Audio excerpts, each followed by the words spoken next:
بسم اللہ الرحمن الرحیم۔ السلام علیکم ورحمۃ اللہ۔ کتاب بکھرے موتی کی جلد نمبر 2 کا پارٹ نمبر 2 آپ کے سامنے پیش کیا جا رہا ہے۔ پیج نمبر 29، قبر سے آگ کے شعلے۔ مرحوم شیخ محمود عراقی کتاب دارالاسلام میں قابل اعتماد افراد کے حوالے سے رقم فرماتے ہیں کہ ایک مرتبہ ہم تہران کے قبرستان امام زادہ حسن گئے۔ مغرب کا وقت ہونے والا تھا۔ ہمارا ایک ساتھی قبر میں نصب ایک پتھر پر بیٹھا ہوا تھا کہ یک بیک اس نے چیخنا چلانا شروع کر دیا، مجھے اٹھاؤ، مجھے اٹھاؤ۔ جب ہم اسے اٹھانے کے لیے قریب گئے تو ہم نے دیکھا کہ قبر کا پتھر آگ کی مانند گرم ہو رہا تھا۔ اس مردے کو معلوم نہیں کہ کتنا عذاب ہو رہا تھا کہ اس کی قبر کا پتھر تک گرم ہو چکا تھا۔ اس واقعے کو بیان کرنے والے فرماتے ہیں کہ میں صاحب قبر کو پہچانتا ہوں، البتہ ذلت و رسوائی کی وجہ سے ان کا نام نہیں لینا چاہتا۔ اسی طرح ایک اور شخص کے بارے میں بھی بیان کرتے ہیں کہ جب اسے قم میں دفن کیا گیا تو اس کی قبر سے آگ کے شعلے بلند ہو گئے اور ان شعلوں کی وجہ سے مقبرے کے اطراف میں موجود تمام دریاں اور قالین وغیرہ جل گئے۔ پیج نمبر 31، ایک جنازہ جو یمن سے نجف لایا گیا۔ کتاب مدینۃ المعاجز میں ہے کہ ایک دن امام المتقین حضرت علی علیہ السلام اپنے چند اصحاب کے ساتھ دروازے کوفہ سے ٹیک لگائے ہوئے بیٹھے تھے۔ آپ نے فرمایا کہ جو کچھ میں دیکھ رہا ہوں کیا تم لوگ بھی دیکھ رہے ہو؟ اصحاب نے جواب دیا، نہیں اے امیر المومنین۔ حضرت علی نے فرمایا کہ میں دیکھ رہا ہوں کہ 2 آدمی ایک شخص کا جنازہ اونٹ پر لا رہے ہیں، 3 دن کے اندر اندر وہ یہاں پہنچیں گے۔ پھر تیسرے دن امام علیہ السلام کے ساتھ ان کے اصحاب انتظار میں بیٹھ گئے تاکہ دیکھیں کہ کیا واقعہ پیش آتا ہے۔ انہیں دور سے ایک اونٹ دکھائی دیا، پھر انہوں نے دیکھا کہ اس اونٹ کی پشت پر جنازہ ہے اور ایک شخص اس کی مہار تھامے ہوئے آگے آگے چل رہا ہے جبکہ دوسرا پیچھے پیچھے آ رہا ہے۔ جب یہ لوگ قریب آئے تو حضرت علی نے ان سے پوچھا، یہ کس کا جنازہ ہے اور تم لوگ کہاں سے آ رہے ہو؟ انہوں نے جواب دیا، یہ ہم یمن کے رہنے والے ہیں اور یہ ہمارے والد کا جنازہ ہے۔ ہمارے والد نے ہمیں وصیت کی تھی کہ میرا جنازہ عراق لے جا کر کوفے کے قریب نجف میں دفن کر دینا۔ امام علیہ السلام نے دریافت کیا، کیا تمہارے والد نے اپنی وصیت کا سبب بھی تمہیں بتایا تھا؟ انہوں نے بتایا، جی ہاں، ہمارے والد نے کہا تھا کہ اس مقام پر ایک ایسا شخص دفن ہوگا کہ اگر وہ چاہے تو تمام اہل محشر کی شفاعت کر سکتا ہے۔ حضرت علی علیہ السلام نے فرمایا کہ تمہارے والد نے بالکل درست کہا تھا۔ اس کے بعد آپ نے 2 مرتبہ فرمایا، خدا کی قسم میں وہی شخص ہوں، خدا کی قسم میں وہی شخص ہوں۔ پیج نمبر 33، ٹڈیوں کو پناہ دینے والا۔ روضہ حضرت امیر المومنین علیہ السلام میں پناہ حاصل کرنے والے کو لازمی طور پر فوائد حاصل ہوں گے۔ اس بات کو ثابت کرنے کے لیے محدث شیخ عباس قمی نے کتاب مفاتیح الجناح میں عربی کی بڑی اچھی ضرب المثل بیان کی ہے اور وہ لکھتے ہیں، یعنی فلاں شخص ٹڈیوں کو پناہ دینے والے سے بھی زیادہ محافظ ہے۔ اس ضرب المثل کے بارے میں واقعہ کچھ یوں بیان کیا گیا ہے کہ قبیلہ تئی سے تعلق رکھنے والا مدلج ابن سوید نامی ایک شخص تھا۔ ایک مرتبہ اس کے خیمے میں قبیلہ تئی کے کچھ لوگ ہاتھوں میں تھیلے اور برتن لے کر گھس آئے۔ اس نے پوچھا کہ کیا بات ہے؟ کہنے لگے، بہت سی ٹڈیاں تمہارے خیمے کے ارد گرد جمع ہو کر یہاں آ گئی ہیں اور ہم انہیں پکڑنا چاہتے ہیں۔ مدلج نے جو ہی یہ سنا فوراً اٹھا اور ہاتھ میں نیزہ لے کر گھوڑے پر سوار ہو گیا اور بلند آواز میں کہنے لگا، خدا کی قسم اگر کسی نے بھی ان ٹڈیوں کو چھیڑا اور پکڑنے کی کوشش کی تو میں اسے جان سے مار دوں گا۔ یہ ٹڈیاں میرے گھر میں میری پناہ میں ہیں، تم انہیں کیسے لے جا سکتے ہو؟ ایسا ہرگز نہیں ہو سکتا۔ مدلج ان ٹڈیوں کی مسلسل حمایت اور محافظت کرتا رہا، یہاں تک کہ سورج کی گرم شعاعیں ان ٹڈیوں پر پڑنے لگیں۔ پھر گرمی اور روشنی پا کر وہ ٹڈیاں اڑ کر اس کے خیمے سے دور چلی گئیں۔ ان کے اڑ جانے کے بعد اس نے ٹڈیاں پکڑنے والوں سے کہا، یہ ٹڈیاں اب میری پناہ سے نکل گئی ہیں، اب ان کے ساتھ تم جو چاہو کر سکتے ہو۔ اس ضرب المثل کو بیان کرنے سے واضح ہو جاتا ہے کہ جب ایک عام آدمی اپنے ہاں آنے والی ٹڈیوں کی اس طرح حفاظت اور حمایت کر سکتا ہے تو جو حرم حضرت علی بن ابی طالب علیہ السلام میں پناہ حاصل کرے گا یقیناً وہ امام کی حمایت سے فیضیاب ہوگا۔ پیج نمبر 35، برزخ کا جہنم برہوت۔ ایک آدمی حضرت محمد مصطفیٰ صلی اللہ علیہ وآلہ وسلم کی بزم میں ایک شخص حیرانی و پریشانی کے عالم میں آ کر کہنے لگا کہ میں نے عجیب و غریب منظر دیکھا ہے۔ حضرت نے فرمایا کہ تم نے کیا دیکھا؟ اس نے بتایا کہ میری بیوی سخت بیمار پڑ گئی تھی۔ وہ مجھ سے کہنے لگی کہ وادی برہوت کے کنویں سے پانی لے آؤ، میرا مرض دور ہو جائے گا، کیونکہ بعض جلدی امراض کنویں کے پانی سے دور ہو جاتے ہیں۔ غالباً اسی لیے اس کی بیوی نے یہ خواہش کی تھی۔ چنانچہ وہ شخص بیان کرتا ہے کہ میں ہاتھ میں مشک اور ڈول لے کر پانی لینے کے لیے اس مقام کی طرف چل پڑا۔ میں نے دیکھا کہ ایک خوفناک سا صحرا ہے۔ ڈرا تو بہت، لیکن پھر بھی میں نے پوری قوت برداشت سے کام لیتے ہوئے کنویں کی تلاش کا سلسلہ جاری رکھا۔ جیسے ہی کنویں پر پہنچا، اچانک اوپر سے کسی زنجیر کی آواز نیچے کی طرف آئی۔ میں نے دیکھا کہ ایک شخص ہے جو یہ کہہ رہا ہے کہ مجھے پانی پلا دو ورنہ میں مر جاؤں گا۔ میں نے سر اٹھا کر پانی کا ڈول اس کی طرف آگے بڑھاتے ہوئے دیکھا تو پتہ چلا کہ اس کی گردن زنجیروں میں جکڑی ہوئی ہے۔ میرے پانی پہنچانے سے پہلے اس شخص کو اوپر کی طرف اٹھا لیا گیا، یہاں تک کہ وہ سورج کے بالکل قریب پہنچ گیا۔ اب میں ڈول کا پانی مشک میں واپس ڈالنا چاہ ہی رہا تھا کہ دیکھا کہ وہ شخص دوبارہ نیچے آیا اور پانی کہہ کر پیاس کا اظہار کرنے لگا۔ میں نے چاہا کہ پانی کا ڈول اسے دے دوں، لیکن اسی اثنا میں اسے پھر اوپر کھینچ لیا گیا۔ تیسری مرتبہ بھی ایسا ہی ہوا۔ میں نے جلدی اپنی مشک کے سرے کو باندھا اور اسے پانی دیے بغیر ہی واپس لوٹ آیا۔ میں تو بہت زیادہ خائف ہوں، آپ کے پاس اس لیے آیا ہوں تاکہ جان سکوں کہ یہ واقعے کی حقیقت کیا ہے۔ پیغمبر اکرم صلی اللہ علیہ وآلہ وسلم نے فرمایا، یہ بدبخت وہی قابیل ہے کہ جس نے اپنے بھائی حابیل کو قتل کر دیا تھا۔ اس جگہ قیامت تک اسے اسی طرح سے سزا دی جائے گی، اور جب قیامت برپا ہوگی تو اسے جہنم کے واقعی عذاب میں مبتلا کر دیا جائے گا۔ پیج نمبر 37، ابن ملجم پر عذاب برزخ۔ کتاب نور الابصار میں سید مومن شافعی نے ابو القاسم ابن محمد سے کچھ اس طرح سے روایت کی ہے۔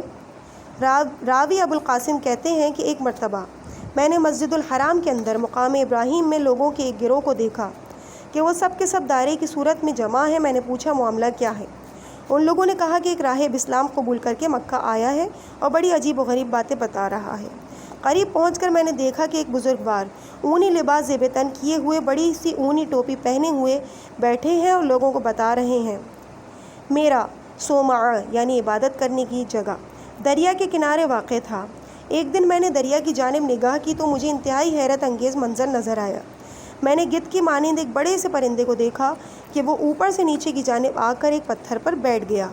بیٹھنے کے بعد اس پرندے نے ایک آدمی کے چوتھائی حصے کو منہ سے اگل دیا۔ پھر وہ پرندہ اڑ گیا اور تھوڑی ہی دیر بعد دوبارہ آ کر اس نے اس آدمی کا مزید ایک چوتھائی حصہ اگل دیا۔ اس طرح پرندے نے 4 مرتبہ میں آدمی کے مکمل اعضاء کو جب اگل دیا تو تمام حصے آپس میں جڑ گئے اور وہ شخص کھڑا ہو گیا۔ مجھے یہ دیکھ کر بڑی حیرت ہو گئی۔ پھر میں نے دیکھا کہ وہی پرندہ دوبارہ آیا اور اس شخص کا ایک چوتھائی حصے کو نگل کر اڑ گیا۔ پھر اسی طرح اس پرندے نے 4 مرتبہ میں ایک چوتھائی کر کے مکمل طور پر اس آدمی کو نگل لیا۔ یہ دیکھ کر میری حیرت مزید بڑھ گئی۔ میں سوچنے لگا کہ یہ کیا معاملہ ہے، آخر یہ آدمی کون ہو سکتا ہے؟ مجھے اپنے آپ پر بہت افسوس ہوا کہ آخر میں نے اس شخص سے کیوں نہیں پوچھا کہ تم کون ہو۔ دوسرے دن میں نے پھر وہی منظر دیکھا۔ پرندہ آیا، اس نے پتھر پر بیٹھ کر ایک چوتھائی آدمی کو اگلا، واپس چلا گیا۔ پھر اسی طرح 4 مرحلوں میں اس نے مکمل آدمی کو اگل دیا۔ اعضاء کے مکمل ہوتے ہی جب وہ شخص کھڑا ہوا تو میں نے اپنے صومعہ سے دوڑ کر اس کے قریب گیا اور خدا کی قسم دے کے پوچھا کہ بتاؤ کہ تم کون ہو؟ اس نے کوئی جواب نہ دیا۔ میں نے پھر کہا، تجھے اپنے خالق کی قسم کہ بتا تو صحیح کہ تو کون ہے؟ وہ کہنے لگا کہ میں ابن ملجم ہوں۔ میں نے پوچھا، تمہارا اس پرندے کے ساتھ کیا معاملہ ہے؟ اس نے بتایا کہ میں علی بن ابی طالب علیہ السلام کا قاتل ہوں۔ خداوند عالم نے مجھ پر اس پرندے کو مسلط کر دیا ہے۔ یہ پرندہ روزانہ مجھے اسی طرح سزا دیتا رہتا ہے۔ راہب لوگوں سے بیان کرتا ہے، یہ سن کر میں اپنی عبادت گاہ سے باہر آیا۔ میں نے معلوم کیا کہ علی بن ابی طالب علیہ السلام کون ہے۔ مجھے معلوم ہوا کہ وہ حضرت محمد صلی اللہ علیہ وآلہ وسلم کے چچا زاد بھائی اور ان کے جانشین تھے۔ یہ سن کر میں نے اسلام قبول کر لیا اور اب میں حج بیت اللہ اور روضہ رسول صلی اللہ علیہ وآلہ وسلم کی زیارت کا شرف حاصل کرنے کے لیے حاضر ہوا ہوں۔ پیج نمبر 40، 4 پرندوں کو دوبارہ زندہ کرنا۔ قرآن مجید میں حضرت ابراہیم علیہ السلام کے حوالے سے یہ واقعہ آیا ہے کہ انہوں نے ایک مرتبہ پروردگار عالم کی بارگاہ میں عرض کی، اے خداوندہ مجھے دکھا دے کہ تو مردوں کو کس طرح سے زندہ کرتا ہے تاکہ اس طرح میں مزید اطمینان قلب حاصل کر سکوں۔ حکم ہوا کہ اے ابراہیم 4 پرندے کوا، مرغا، کبوتر اور مور لے کر مار ڈالو اور ان کے جسم پر باریک باریک حصے کر دو، جسم کے باریک باریک حصے کر دو، پھر انہیں پہاڑوں پر رکھ کر آواز دو، یہ پرندے تیزی سے تمہاری طرف چلے آئیں گے۔ تفسیر میں ہے کہ حضرت ابراہیم علیہ السلام نے پرندوں کی چونچ اپنے ہاتھ میں لے کر ایک ایک پرندے کو بلایا۔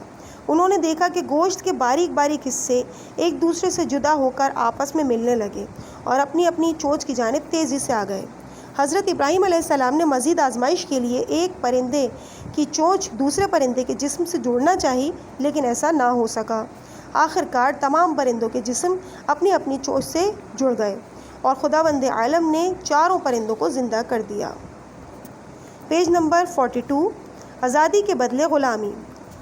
حضرت امام موسیٰ کاظم علیہ السلام ایک دن بشر کے گھر کے قریب سے گزرے۔ گانے بجانے کی آوازیں اس گھر سے بلند ہو رہی تھیں۔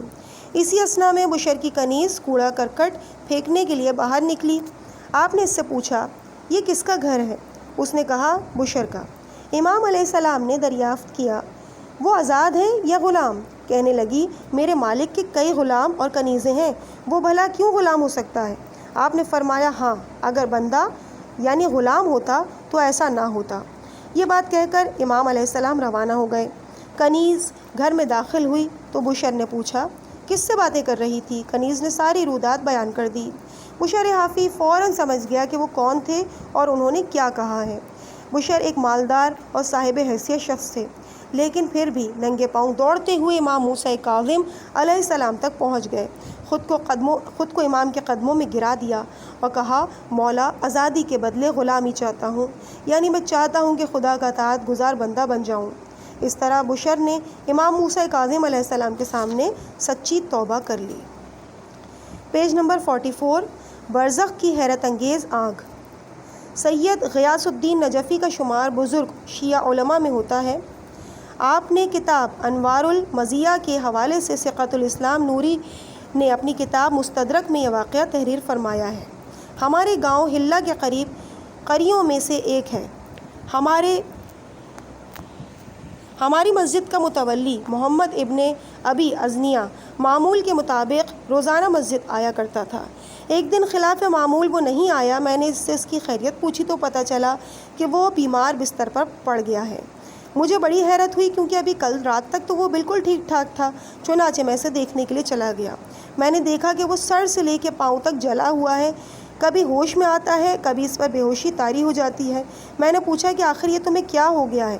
وہ بتانے لگا، کل رات میں نے خواب میں پل صراط دیکھا، مجھے حکم ہوا کہ اس سے گزروں۔ شروع میں تو میرے پاؤں اچھی طرح سے جمے رہے اور میں آرام سے راستہ طے کرتا رہا، لیکن پھر میں نے دیکھا کہ راستہ تنگ اور باریک ہوتا چلا جا رہا ہے۔ پہلے تو یہ راستہ بڑا اچھا اور نرم تھا، لیکن پھر مشکل اور رکاوٹیں آ گئیں۔ میں بہت آہستہ آہستہ سنبھل کر چلنے لگا۔ مجھے اپنے گرنے پڑنے کا ڈر تھا، کیونکہ نیچے آگ کے سیاہ شعلے بھڑک رہے تھے اور لوگ اس میں خزاں کے پتوں کی مانند ٹوٹ کر چاروں طرف سے گر رہے تھے۔ پھر مجھے ایسا محسوس ہوا کہ میرے پاؤں کے نیچے بال کے برابر کے باریک چیز رہ گئی ہے۔ اچانک میں آگ کے شعلوں کے درمیان گر گیا اور اس کھائی میں گر پڑا۔ میں جتنا بھی ہاتھ پاؤں مارتا تھا اتنا ہی اندر ہوتا چلا جا رہا تھا۔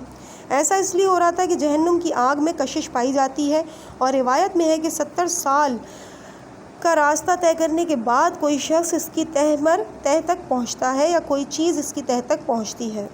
مسجد کے متولی محمد ابن ازنیہ کہتے ہیں کہ جب میں آگ کے اندر گر کر دھنسنے لگا تو فوراً میرے دل میں خیال آیا کہ جب کبھی بھی میں گرتا تھا تو یا علی کہہ کر پکارتا تھا، لہٰذا اس وقت بھی یہی کہنا چاہیے۔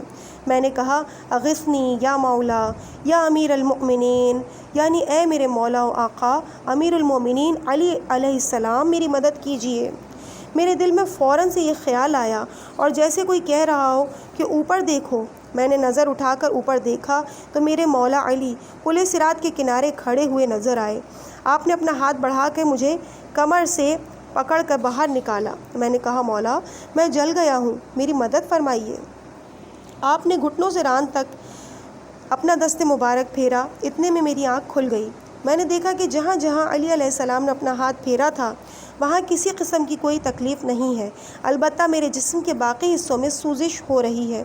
وہ شخص بستر پر پڑا رہا، کرب و اضطراب کے عالم میں روتا رہا۔ جسم پر مرہم لگایا جاتا تھا، ڈاکٹر تبدیل کیے جاتے تھے، یہاں تک کہ 3 ماہ بعد اس کے جسم پر نئی کھال آئی اور وہ اچھا ہو گیا۔ اس کتاب مستدرک میں لکھا ہے کہ جب کبھی بھی وہ مسجد کا متولی یہ واقعہ بیان کرتا تھا تو کئی دن تک خوف کے باعث اس پر لرزہ طاری رہتا تھا اور وہ بخار میں مبتلا ہو جایا کرتا تھا۔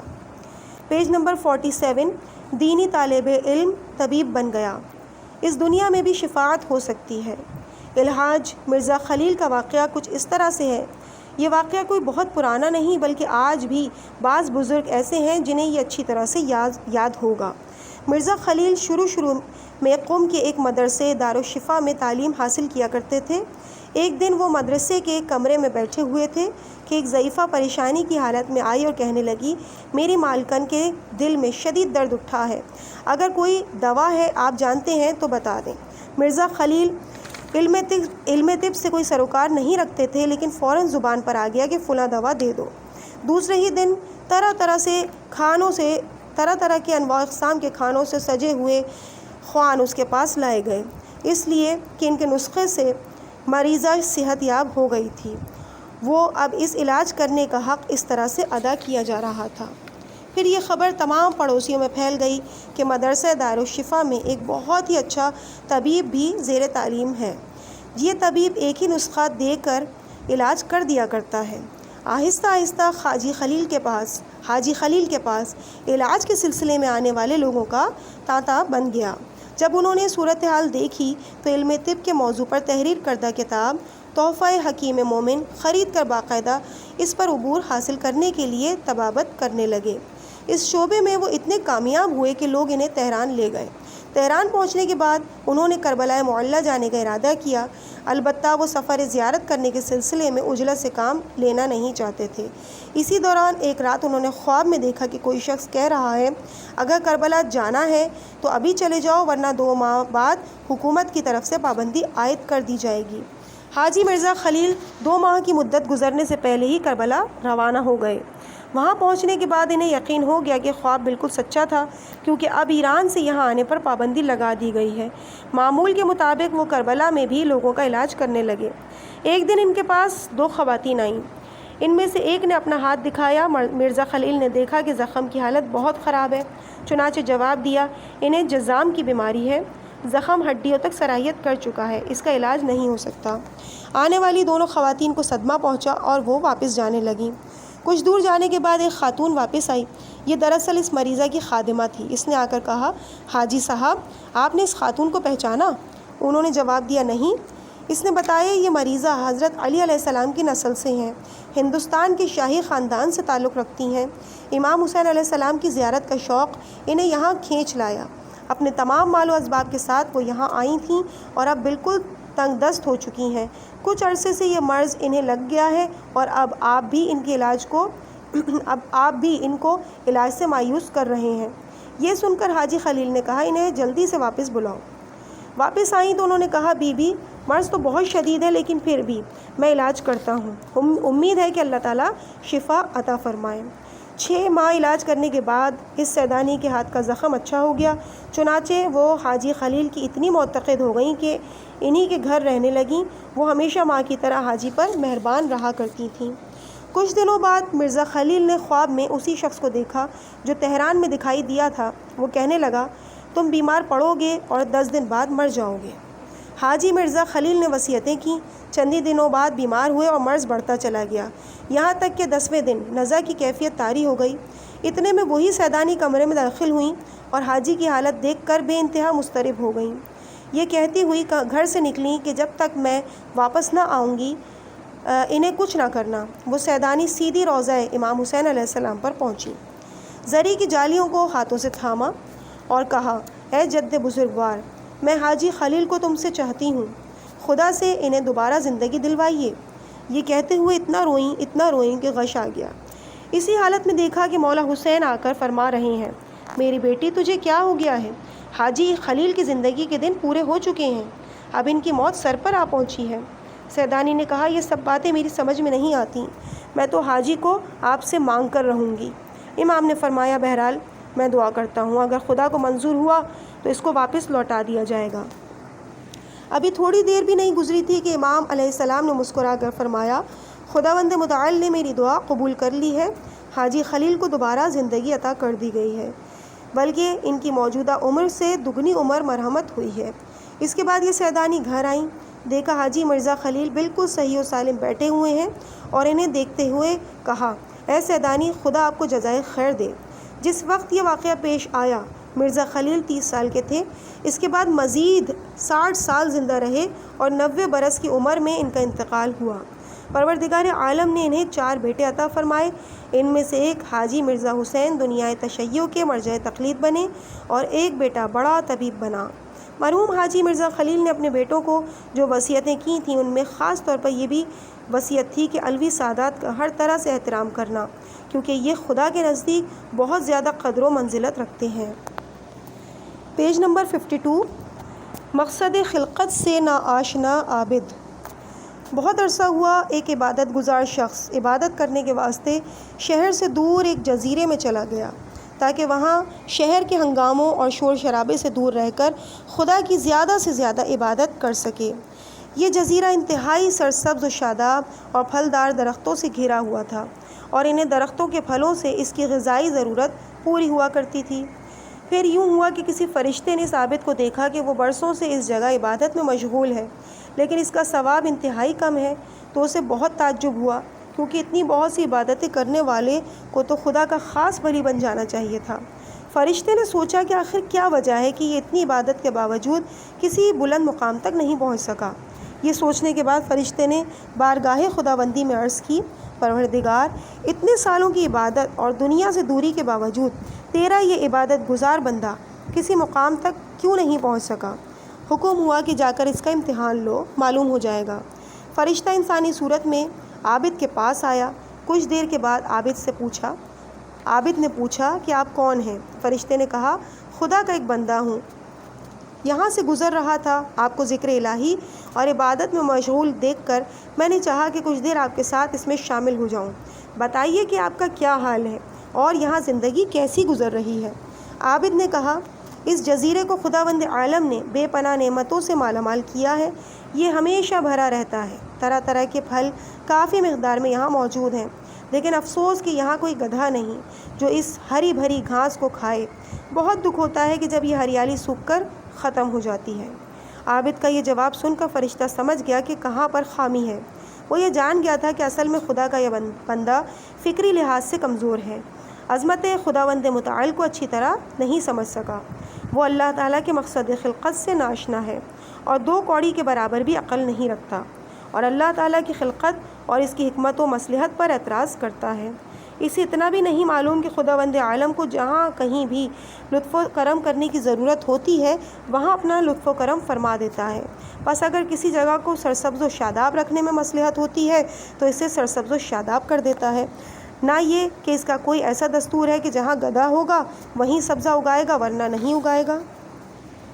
پیج نمبر 54، حدیث رسول صلی اللہ علیہ وآلہ وسلم کا مذاق اڑانے والا۔ امام زین العابدین علیہ السلام ایک دن لوگوں کے درمیان تشریف فرما تھے، چنانچہ آپ علیہ السلام سے حدیث رسول صلی اللہ علیہ وآلہ وسلم سننے کی فرمائش کی گئی۔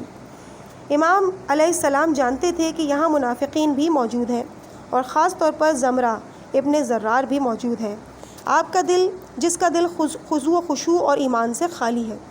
آپ نے سوچا کہ اگر میں خاموش رہتا ہوں اور کچھ نہیں کہتا ہوں تو لوگ کہیں گے کہ بخل سے کام لے رہے ہیں اور کسی بات کو بیان کرنا نہیں چاہتے، اور اگر کہتا ہوں تو اس بات کا ڈر ہے کہ یہ مذاق اڑائیں گے، لیکن بہرحال میں کہوں گا۔ چنانچہ حضرت امام سید سجاد علیہ السلام نے حضور اکرم صلی اللہ علیہ وآلہ وسلم کی یہ حدیث بیان فرمائی کہ میرے جد صلی اللہ علیہ وآلہ وسلم نے فرمایا، جب کوئی شخص مر جاتا ہے تو اس کی روح لاش کے اوپر ہوتی ہے، یعنی غسل دیتے وقت روح اس کے بدن کے اوپر ہوتی ہے اور تابوت کے اوپر بھی اس کی روح ہوتی ہے، اور روح اپنے اہل خانہ سے کہتی ہے، اے میرے گھر والوں، تم میری طرح دنیا کے دھوکے میں مت آنا، دیکھو تمہارے بدقسمت باپ دادا اس دنیا کے دھوکے میں آ گئے، یہ دنیا سب کی جان لے لے گی اور سب کو قبر کے تنگ و تاریک گڑھے میں لے جائے گی۔ دنیا کی ہوا و ہوس بالکل بے فائدہ ہے۔ دیکھو میں نے حلال حرام ایک کر کے جمع کیا اور اب یہاں مجھے اس کا حساب دینا ہے اور دوسرے میرے مال سے مزے اڑائیں گے۔ تم لوگ دنیا کی لالچ میں مت پڑنا اور حرام سے دوری اختیار کرنا۔ امام علیہ السلام نے یہاں تک یہ حدیث سنائی تو زمرہ مذاق اڑاتے ہوئے کہنے لگا، اگر میت کی روح بات کرتی ہے تو کیا ہی اچھا ہو، جو اسے اپنے کاندھوں پر اٹھا کر لے جا رہے ہیں ان سے بھاگ کر واپس چلی جائے۔ یہ سن کر چوتھے امام خاموش ہو گئے اور کمبخت زمرہ اپنی جگہ سے اٹھ کر چلا گیا۔ چندی روز گزرے تھے کہ ایک مرتبہ چوتھے امام علیہ السلام ایک صحابی ابو حمزہ صومالی امام سے ملنے جا رہے تھے کہ راستے میں انہیں کسی دوست نے بتایا کہ زمرہ مر گیا۔ ابو حمزہ صومالی کہتے ہیں کہ میں نے سوچا کہ چل کر دیکھوں تو کہ کیا ہوتا ہے۔ جب میں قبرستان پہنچا تو لوگ اس کی میت کو قبر میں اتار رہے تھے۔ میں نے سوچا بالکل قریب جا کر دیکھنا چاہیے کہ اس کے ساتھ کیا ہوتا ہے۔ چنانچہ یہ کہہ کر میں اسے قبر میں لٹانا چاہتا ہوں، میں خود قبر میں اتر گیا۔ خدائے وحدہ لا شریک کی قسم، میں نے دیکھا کہ زمرہ کے ہونٹ ہلے اور وہ یہ کہہ رہا تھا، افسوس ہو تجھ پر اے زمرہ، افسوس ہو تجھ پر اے زمرہ، تو نے دیکھ لیا کہ جو کچھ امام علیہ السلام نے کہا تھا وہی ہوا۔ یہ سن کر مجھ پر لرزہ طاری ہو گیا۔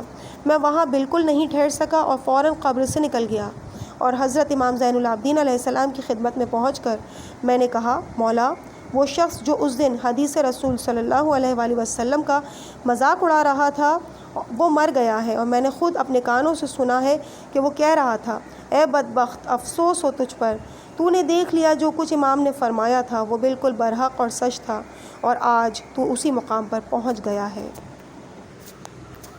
Page number 57۔ یمن کی ملکہ بھوکی مر گئی۔ کتاب مستطرف میں لکھا ہے کہ کسی زمانے میں اہرام مصر سے ایک صندوق برآمد ہوا۔ حال میں ہی اہرام مصر کے 5000 سال پرانے آثار ظاہر ہوئے ہیں اور عجیب و غریب قسم کی حیرت انگیز چیزیں مل رہی ہیں۔ بہرحال جب اس صندوق کو کھولا گیا تو لوگوں نے دیکھا کہ اس میں یمن کی ملکہ کا مردہ جسم ہے اور وہ صندوق ہیرے جواہرات سے پر ہے اور میت کے ساتھ جواہرات سے سجی ایک تختی ہے جس پر کچھ لکھا ہوا ہے۔ پرانے زمانے کی زبان سمجھنے کے ماہرین کو بلایا گیا، انہوں نے تحریر پڑھی تو بتایا کہ اس پر لکھا ہے، میرا نام فلاں ہے، میں یمن کی ملکہ ہوں۔ اچھی طرح سمجھ لو کہ جب یمن میں قحط پڑا تو چونکہ میں ملکہ تھی، میں نے اپنے تمام ہیرے جواہرات دے کر لوگوں کو بھیجا کہ میرے لیے ایک روٹی کا ٹکڑا لے آئیں، لیکن مجھے روٹی نہیں مل سکی، یہاں تک کہ میں بھوکی مر گئی۔